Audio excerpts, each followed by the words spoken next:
여러분 안녕하십니까? 응답하라 마감 시황 진행의 백선혜입니다. 3월 24일 수요일 우리 시장 마감을 10분 정도 앞두고 있습니다.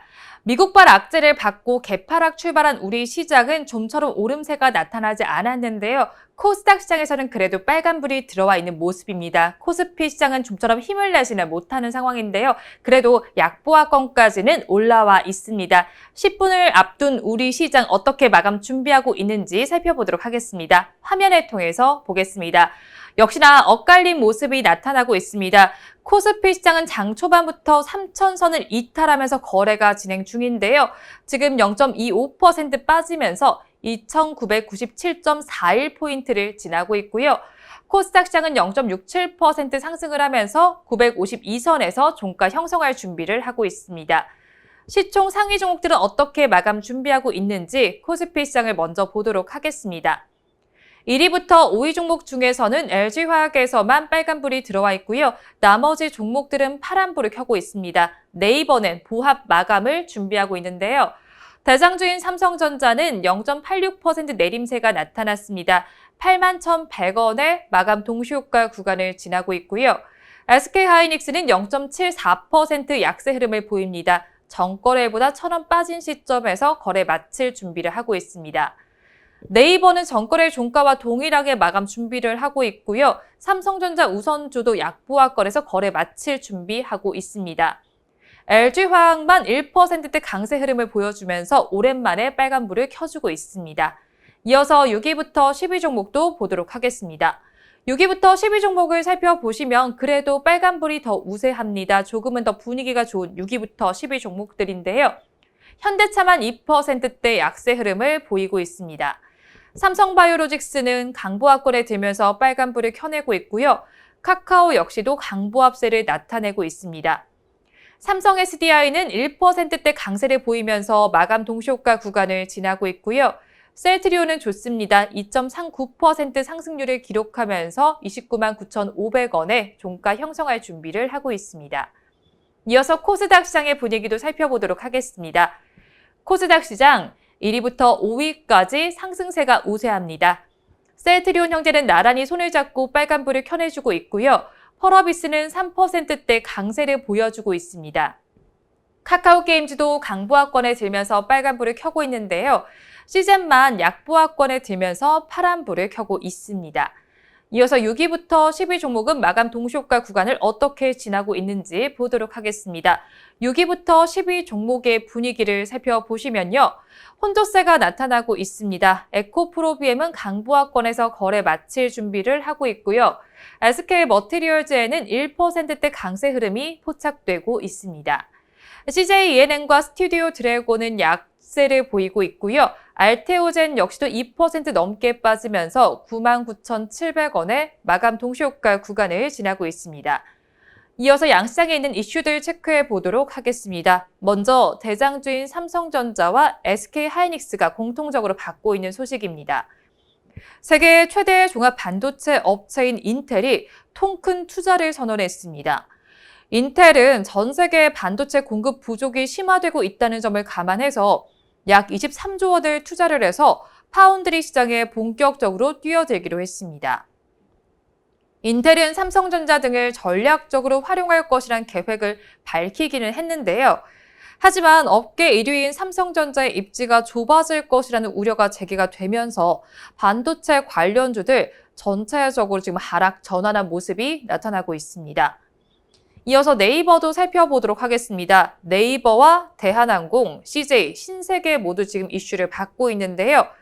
네이버가 패밀리 멤버십을 준비를 합니다. 넷플릭스처럼 가족 구성원들이 네이버 플러스 멤버십 혜택을 공유할 수 있는 방향을 검토 중인데요. 최근에 네이버는 대한항공과 CJ 등 우리나라 유수 기업들과 공격적으로 파트너십을 체결하고 있습니다. 네이버 플러스 멤버십의 사용성을 끌어올려서 전 국민이 쓸 수 있는 포인트 동맹을 추진하고 있는데요. CJ와의 협력은 지난 4일부터 시작이 됐습니다. 티빙의 VOD 무제한 기용권을 추가를 했고요.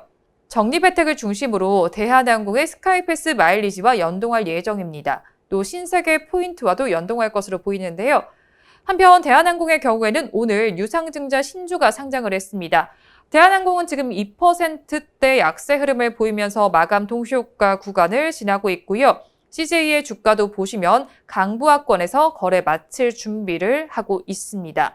신세계까지 함께 살펴보시면 약세 흐름이 보입니다. 1.45% 내림세가 나타나면서 주가는 27만 1,000원에 마칠 준비를 하고 있습니다. 이어서 2차 전지 주도해 보도록 하겠습니다. 세 가지 업체 모두 일제히 반등을 시도하고 있는 모습인데요. 지난주에 폭스바겐이 2030년까지 스웨덴의 노스볼트 등과 협력을 해서 자체 배터리 생산 능력을 확보하고 각형 배터리 비중을 늘리겠다고 하면서 우리 2차 전지 관련 기업들 큰 후폭풍을 받고 있는데요. 그래도 오늘은 반등이 나오고 있습니다. 한편 또 미국 조지아주 의회는 LG 에너지 솔루션과 SK 이노베이션의 배터리 분쟁에 대해서 합의를 촉구하는 결의안을 최종적으로 채택을 했습니다. SK 이노베이션 역시도 1%대 강세 흐름을 나타내면서 양봉을 띄워주고 있습니다. 이어서 LG화학도 이어서 좀 더 보도록 하겠습니다. 하나 더 이슈가 나와 있는데요. 일본 후생 노동성에서 자가 면역질환 치료제 휴미라 바이오시밀러인 아달리무압 BSMA 판매 허가를 받았다고 어제 공시를 했습니다. LG화학은 이 제품을 일본 모치다사와 공동으로 개발을 했는데요. 모치다사는 이 제품의 일본 내에서 판매와 마케팅에 대한 독점적인 권리를 보유하고 있습니다. 이어서 현대차 살펴보도록 하겠습니다. 하원택 현대자동차 사장은 정기 주주총회에서 올해 중점 목표를 제시했습니다. 고수익 차종 판매 확대와 품질 경쟁력 제고와 또 중국 사업 제도약 기반 마련, 그리고 미래 성장 사업의 경쟁력 확보를 제시를 하면서 실적 턴어라운드 원년의 의지를 밝혔습니다. 이어서 기아차도 살펴보도록 하겠습니다. 다음 달 초에 K8이 출시될 예정인데요. 오늘이 사전 예약 첫날이었습니다. 사전 계약 대수가 18,015대를 기록을 했습니다. 기아 세단 역대 최다 첫날 사전 계약 대수를 갈아치운 기록입니다. 이어서 LG전자 살펴보도록 하겠습니다. LG전자 주가는 0.69% 강세를 보여주고 있는데요. 오늘 주주총회를 열고 전장사업본부에 전기차 파워트레인 관련 사업 분할을 최종적으로 승인을 했습니다. 지난해 말에 임시이사회를 열고 세계 3위 자동차 부품 업체인 마그나 인터내셔널과 전기차 파워트레인 분야 합작 법인을 설립하기로 했는데요. 오늘 이 부분을 최종적으로 승인을 했고 합작 법인은 올해 7월에 공식 출범할 예정입니다. MC 사업본부의 운영 방안에 대해서는 모든 가능성을 열어두고 재검토 중이라고 밝혔습니다. 이어서 삼성물산도 살펴보도록 하겠습니다. 주가는 파란불을 켜면서 마감을 준비를 하고 있기는 한데요. 업계 최초로 층간소음 연구소를 신설을 해서 신규 기술 개발에 속도를 내고 있습니다. 삼성물산의 건설 부문은 층고에 영향을 주지 않고도 바닥 슬래브 두께를 높여서 층간소음을 줄일 수 있는 기술을 개발했습니다. 특허 출원을 완료했다고 어제 밝혀왔습니다. 이어서 NC소프트 보도록 하겠습니다. 지금 주가는 강부하권에서 거래를 마칠 준비를 하고 있습니다. 리니지2M이 대만과 일본 서비스를 시작했다고 밝혀왔는데요. 리니지2M은 출시 전부터 대만에서 350만 이상, 또 일본에서는 220만 이상의 사전 예약을 기록했습니다. SK텔레콤도 함께 살펴보도록 하겠습니다. 지금 주가는 0.6%대 약세를 보이고 있는데요. SK텔레콤과 서울경찰청은 보이스피싱 범죄 피해를 예방하기 위해서 보이스피싱 번호 차단 서비스 민관협력 MOU를 체결했다고 밝혔습니다. 보이스피싱 번호 차단 서비스는 피해 신고가 접수된 보이스피싱 번호를 서울경찰청이 SK텔레콤에 공유를 하면 해당 번호를 SK텔레콤 고객이 아예 전화를 받거나 걸 수 없도록 차단합니다. 업계 최초라는 점에서 주목해 볼 만한 이슈입니다. 이어서 코스닥 시장에서는 카카오게임즈에서 이슈가 있습니다. 마감 동시효과 구간 함께 하셨습니다. 우리 시장 장 마감을 했습니다. 장 마감 전까지 엇갈린 모습이 연출된 우리 시장이었는데요. 우리 시장 어제 호재를 받지는 못하더니 오늘 악재는 그대로 받아낸 모습입니다. 그래도 코스닥 시장에서는 강세 흐름이 조금은 짚어진 시장이었는데요. 마감은 어떻게 했는지 화면을 통해서 보도록 하겠습니다. 양시장 어떻게 마감을 했을까요? 먼저 코스피 시장을 살펴보시면 코스피 시장은 3천선을 회복하지는 못했습니다. 3천선 조금 아래에서 마감을 한 모습인데요. 0.22% 내림세가 나타나면서 2,998.05포인트의 종가를 형성했습니다. 하루 동안의 흐름을 그래프를 통해서 보시면요. 지금 장 초반에 조금의 반등을 시도하면서 3천선을 살짝 넘어서더니 다시 또 반납하는 모습이 나타났습니다. 주가는 0.24% 빠지면서 2,997.38포인트에 머물고 있습니다. 시총 상위 종목들은 어떻게 종가를 형성했는지 분위기를 보도록 하겠습니다.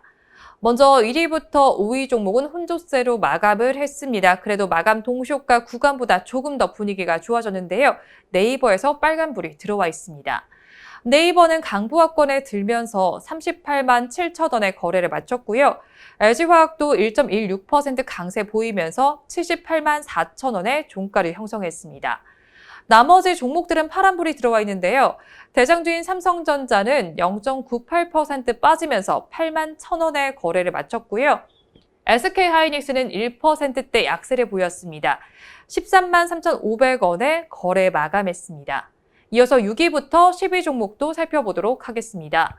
6위부터 10위 종목은 마감 동시효과 구간과 분위기가 동일합니다. 현대차만 2%대 약세 흐름을 보이면서 파란불을 켜내고 있습니다. 주가는 22만 1천 원의 종가를 형성을 했고요.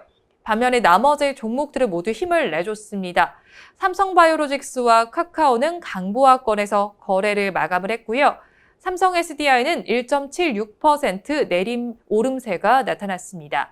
셀트리온 역시도 2%대 강세를 보이면서 30만 원의 종가를 형성했습니다. 업종별로는 어떻게 맞췄는지 이어서 보도록 하겠습니다. 오늘 비금속 박물 업종이 좋았습니다. 2%대 강세 흐름을 보이면서 마감을 했고요. 의료 정밀과 화학 업종에서도 1%대 상승률이 나타났습니다. 종이 목재 업종과 통신 업종도 전거래보다 힘을 내준 모습이었습니다. 반면에 하락한 업종도 살펴보도록 하겠습니다. 철강 및 금속 업종과 은행 업종, 운수 장비와 섬유 의복 업종에서는 1%대 약세 흐름이 나타났고요. 보험 업종도 전거래보다 힘을 내지 못하는 상황이었습니다. 이어서 수급 상황도 보도록 하겠습니다. 그래프를 통해서 수급 상황을 먼저 보시면요. 외국인과 기관은 동반 매도에 나섰습니다. 오늘로 4거래일 연속 매도세를 보이고 있는 두 수급 주체인데요. 외국인은 4,873억 원을 덜어냈고요. 기관은 4,336억 원을 정리했습니다. 개인 투자자들이 그 물량을 또 받아내는 모습이 나타났는데요. 8,975억 원 순매수에 나섰습니다. 지금 살펴보시면 외국인과 기관은 4거래일 연속 매도세를 보인 반면에 개인 투자자들은 4거래일 연속 그 물량을 받아내고 있습니다. 또 연기금 다시 또 팔아내기 시작했는데요. 6거래일 연속 매도세를 이어가고 있습니다. 이어서 코스닥 시장도 살펴보도록 하겠습니다. 코스닥 시장은 그래도 빨간불을 켜내주면서 마쳤습니다. 0.79% 상승하면서 953.82포인트의 거래를 마감했습니다. 시총 상위 종목들의 분위기를 보시기 전에 먼저 하루 동안의 흐름을 보도록 하겠습니다. 그래프를 통해서 하루 동안의 흐름을 한번 살펴보시면요. 그래도 오름세를 나타내다가 이후부터는 횡보하는 모습이 연출이 됐습니다. 빨간불을 켜내준 우리 코스닥 시장이었는데요. 시가총액 상위 종목들은 어떻게 마감했는지 이어서 보도록 하겠습니다. 1위부터 5위 종목은 역시나 시즌에서만 소폭의 약세 흐름이 보였고요. 나머지 종목들은 모두 힘을 내줬습니다. 특히나 펄어비스는 3%대 급등세를 나타내주면서 31만 500원의 종가를 형성을 했고요. 셀트리온 형제는 1에서 2%대 강세 흐름을 보였습니다. 카카오게임즈도 강보합권에 들면서 빨간불을 켰습니다. 주가는 5만 2천 원에 종료가 됐습니다. 이어서 6위부터 10위 종목도 보도록 하겠습니다. 6위부터 10위 종목도 엇갈린 모습이 나타나고 있습니다. 파란불을 켜낸 종목이 조금 더 많은데요. 에코프로비엠은 0.32% 강세를 보이면서 15만 6,800원에 거래를 마쳤고요. SK 머티리얼즈는 1.64% 오름세가 나타났습니다. 반면에 나머지 종목들은 파란불을 켜냈는데요. CJ ENM은 0.7%가 빠졌고요. 스튜디오 드래곤은 약보합권에 들면서 파란불을 켰습니다. 알테오젠의 낙폭이 가장 컸는데요. 2.64% 내림세가 나타나면서 99,700원의 종가를 형성했습니다. 업종별로는 어떻게 맞췄는지 이어서 보도록 하겠습니다. 업종별로 흐름을 한번 보시면요. 비금속 업종이 가장 좋았습니다. 2%대 강세를 보이면서 거래를 마감을 했고요. 출판, 매체, 복제와 오락, 문화, 디지털 콘텐츠, 반도체 업종도 전거래보다 힘을 내는 모습이었습니다. 반면에 하락한 업종도 살펴보도록 하겠습니다. 아무래도 지수가 그래도 빨간불을 켜준 만큼 하락한 업종은 적었습니다. 운송장비 부품과 방송 서비스, 제약 업종에서만 파란불이 들어와 있었습니다. 수급 상황은 어땠는지 그래프를 통해서 보도록 하겠습니다. 코스닥 시장에서는 코스피 시장과는 반대되는 모습이 나타났습니다. 외국인과 기관은 샀고요. 개인 투자자들이 정리하는 모습이 나타났습니다. 규모를 보시면 외국인과 기관은 800억 원 규모로 순매수를 해줬고요. 개인 투자자들은 1,000억 원이 넘게 덜어내는 모습이 나타났습니다. 지금 어제와는 또 다른 모습이 연출되는 코스닥 시장이었는데요. 외국인과 기관이 어제는 팔았다면 오늘은 사들였고요. 개인 투자자들은 어제는 샀다면 오늘은 파는 장세가 나타났습니다. 오늘 마감까지 저와 함께 살펴보셨는데요. 우리 시장 오늘도 엇갈리면서 마감을 하기는 했습니다. 그래도 내일은 조금 더 좋은 모습을 보이기를 바라면서 방송 마무리해보도록 하겠습니다. 오늘도 함께해 주신 여러분 고맙습니다.